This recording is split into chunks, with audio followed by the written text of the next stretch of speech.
What's up, guys? Pittsburgh White Schwartz back again. This is Billy. I'm here to talk to you guys today about Revue Starlight. Carmen and Zach are here with me. What up? Hi. All right, so let's go ahead and kick this off. So first off, we're going to talk about our zeros. Big one to note is this Futaba. Basically level 0, whenever she's in middle position of center stage, she gets plus 3,000, plus 1 soul. 4k on turn 0 tends to be a big deal. You go first, you're usually swinging for 3, sometimes 4, and you're sad because you hit a climax, so... That card's rude. Card's very obnoxious. It's like what's our jokes? Revue has 1 speed. Like, it's just like fast. Yeah, you just like slam people in the face. And that's a big reason why. You accelerate the game really early. Yeah. By swinging so big all the time. Nice thing too is it even has some value late play, which a lot of zeros kind of lose in this deck. The fact that you can just throw it in middle position and swing for 2 soul late game whenever you might only be able to swing for 1, kind of relevant. And you don't care if it dies either. So next thing to talk about is our Ricky. So this is a Karen. Basically, whenever she comes into field, she can look at the top card of deck, choose to put it to the waiting room or leave it there. You can do some really cheeky stuff with your win triggers and whatnot whenever that comes out. Also sort of peek to see if it is something where it is a soul trigger and you kind of want to hang out and hang on it. More often than not, though, you're going to use it to sort of salvage some of your level 1s, most namely your Climax combo Futaba. So we'll dive into that a little bit more later, but essentially what it is clock top card of deck, pay 1 out of stock, and then you get to salvage 1 level 1. Yeah, pretty classic salvage Ricky. And it can it makes sure you doesn't screw yourself over. You don't put a climax at clock. Yeah. If you're doing that at level 1, so... That's a really big deal. I've used it a lot where I just have the climax, there's nothing I want to bounce, so I throw it to waiting room. Yeah. You know, it's kind of a bummer that I'm out it, but not a huge deal. Next is going to be our Karako Brainstormer. Very important that it's a Karako. Pretty standard, just tap 1, pay 1, mill 4, salvage 1 whenever you hit a climax. Another secondary effect, which hasn't been super relevant any of the times I've used it, whenever it gets put into play, you get to select one of your Revue characters, and it can't be reversed by an opponent's effect. So yeah, you can't get bombed by like red bombs only. Like notably clock and stock bombs and bottom decks all still work against that effect. Only red bombs. But like I don't know, if you're playing against like Fever Bang Dream or something, this makes it so that their thing doesn't work. So but they can probably beat over your stuff, so I don't know. I can definitely say I've it is interesting. 0 times. It's already a good brainstormer and it's a Karuko, so yeah, that's good. Good thing to note. So next card, this is a really fun one, is going to be this Claudine. Yeah, feel free to move those wherever you need to. This Claudine basically lets you reveal the top card. If it is a Revue character, you get to add it to your hand and then pitch 1. It's kind of nice because whatever card you can pitch, it could be a climax if you did get 1 stuck in hand.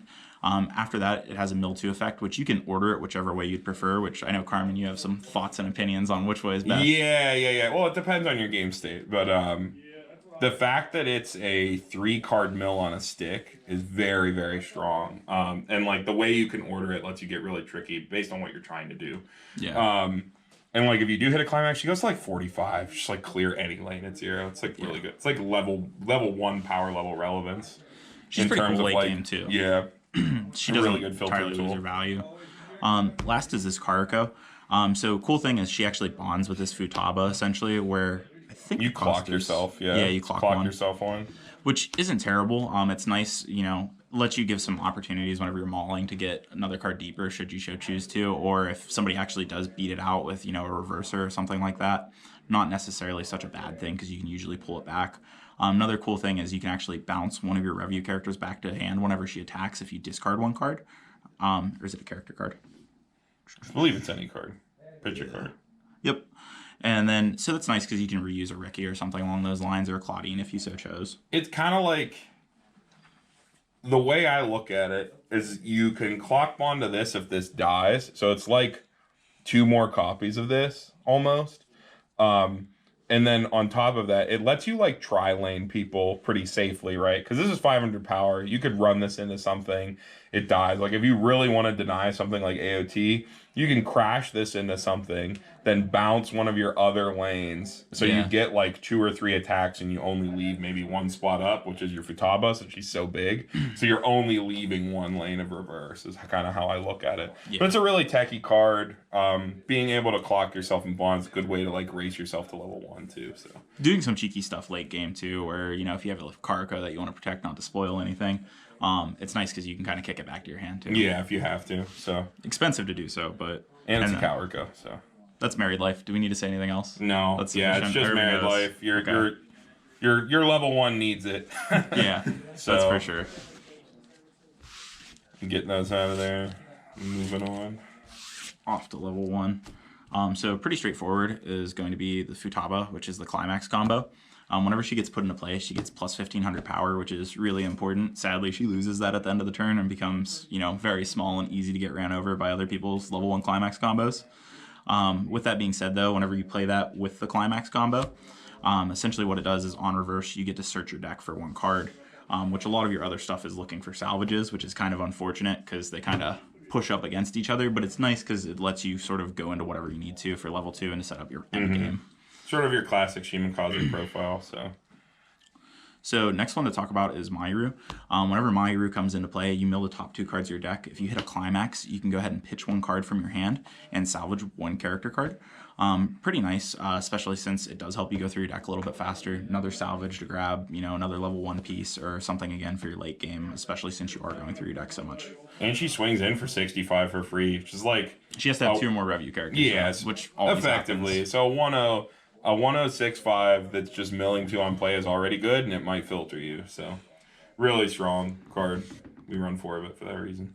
And then last but not least is just this huge Futaba, which is essentially the same as the 0-drop Futaba. She gains 3,000 plus 1 soul whenever middle position. And then the other thing is she has an Encore where you can basically clock 1 card from hand and then... Well, you can just clock yourself from top deck. Oh, is it top deck? Yeah, clock Encore, yeah.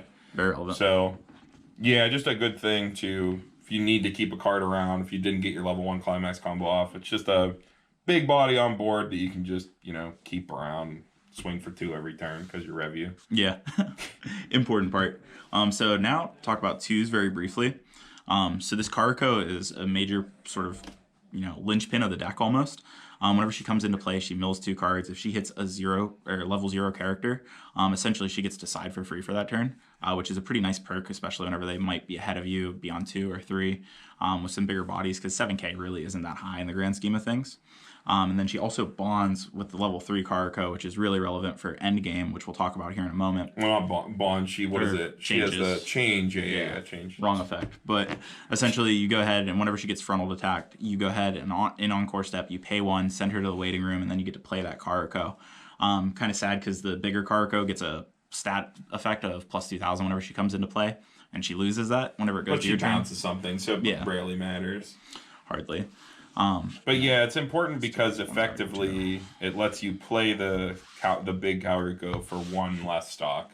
Is how it works. Because this will attack once, and then it'll sack itself off. So it's still a 1 stock investment. But for 1 stock and a card, you get to play the other one from your hand, which is important because you need a lot of stock for this finisher to pop off. Yeah, it definitely. You're either drowning in stock 2 with this deck, or you have none. It's like you're struggling to have 3. So there's no in between there. Next thing to talk about is our Nana backup. Pretty straightforward. Essentially, all she does is give the anti-change 2,500. Yeah.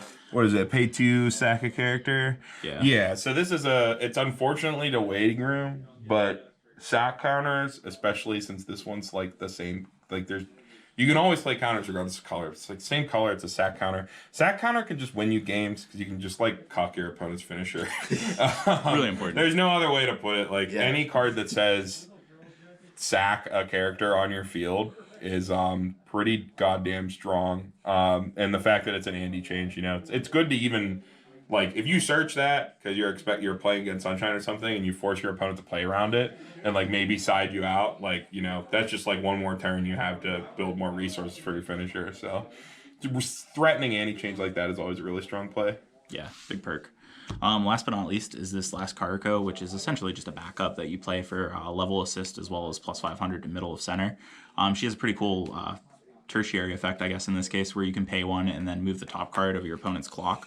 And swap that with, I believe it's at the beginning of their main phase, yeah. No, they have to clock themselves from the top of their deck. So nice. What this does is this is like anti-Love Live Sunshine tech because this removes Rico from clock, which then tells the Sunshine player, you don't get to do anything. It's also, you can use it to like try to color fuck your opponent where they're trying to clock for a color and you just screw them over and then they don't have a way to play the game. It's just a really, really nasty effect that I think that pretty much every deck in Revue should like run one of that. It's like just too gross.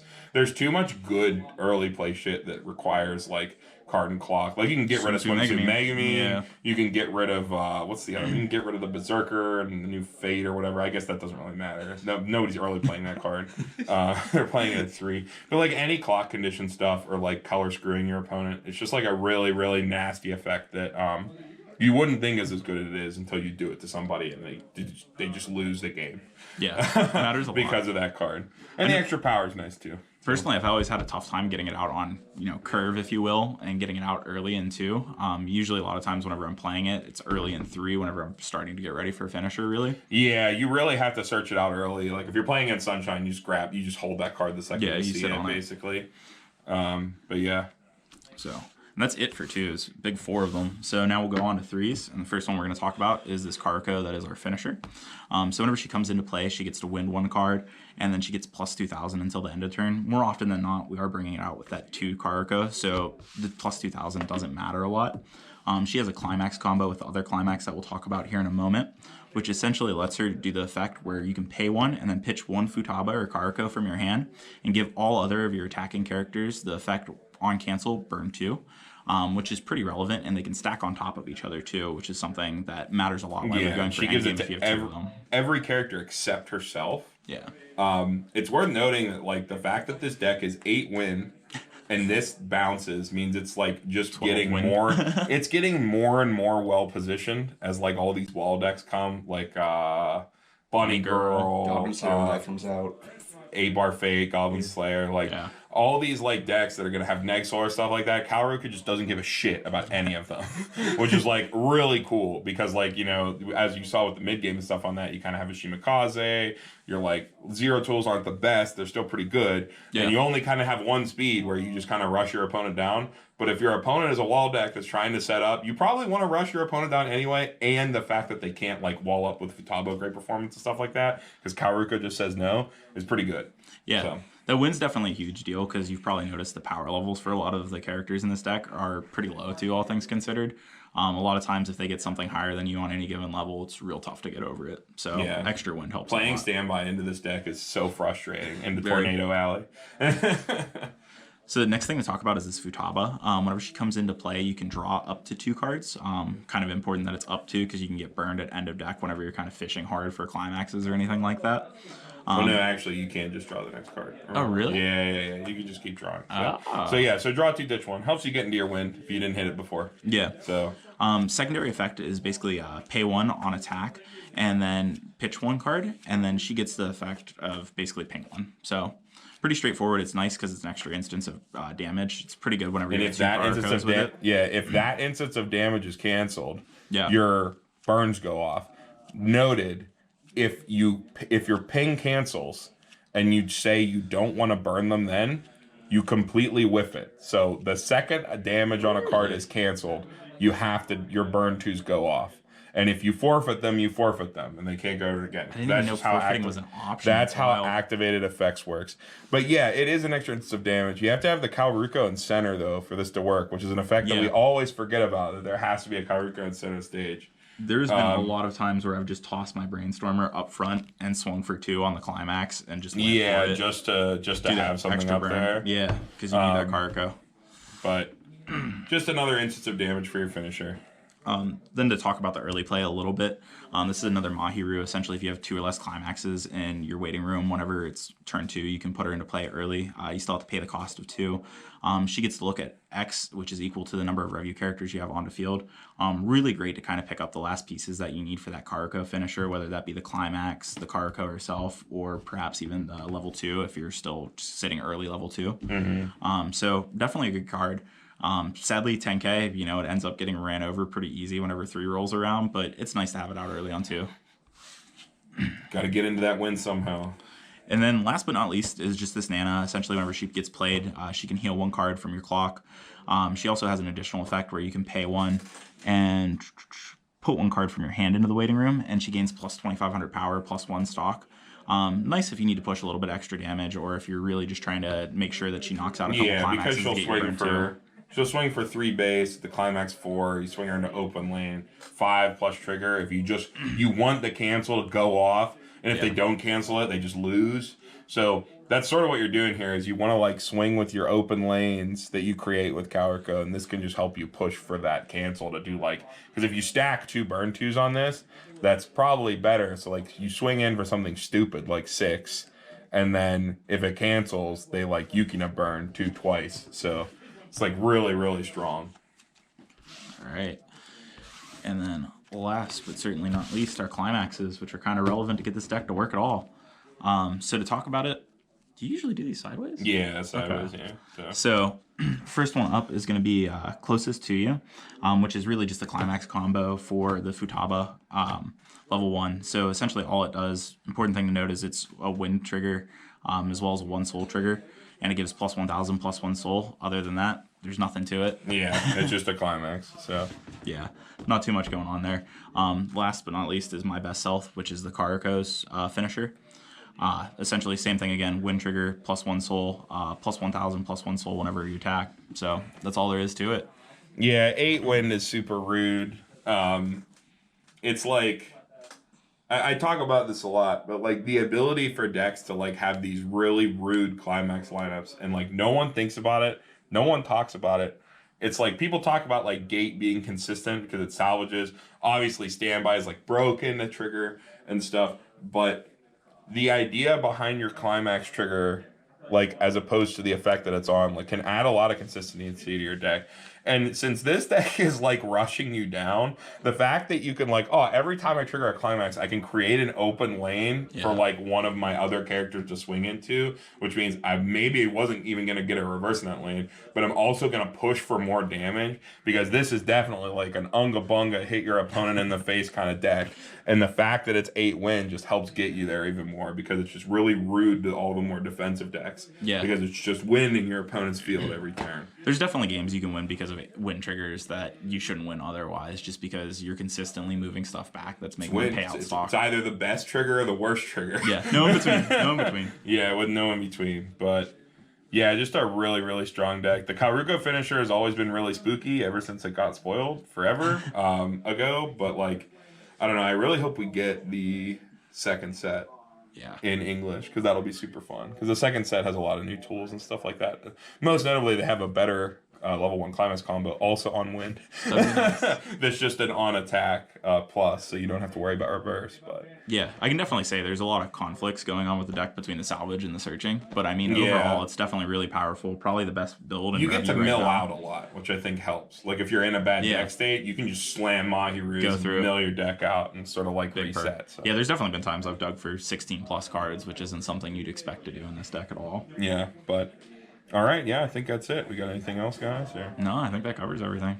All right, so like we keep saying, we're here at Heroes and Comics in Robinson Township, Pittsburgh, PA. We're only about 10 minutes or so from the airport, so if you're in town, check us out. Other than that, things upcoming with the channel. I think we're doing Alice's Asian set review probably sometime soon after you see this video go up. Or it might already be out, depending on how things go. We got a lot of weird scheduling coming up, stuff like New Year's. Obviously, I'm headed to Japan, so things are, we're trying to plan out content going forward so we don't miss anything.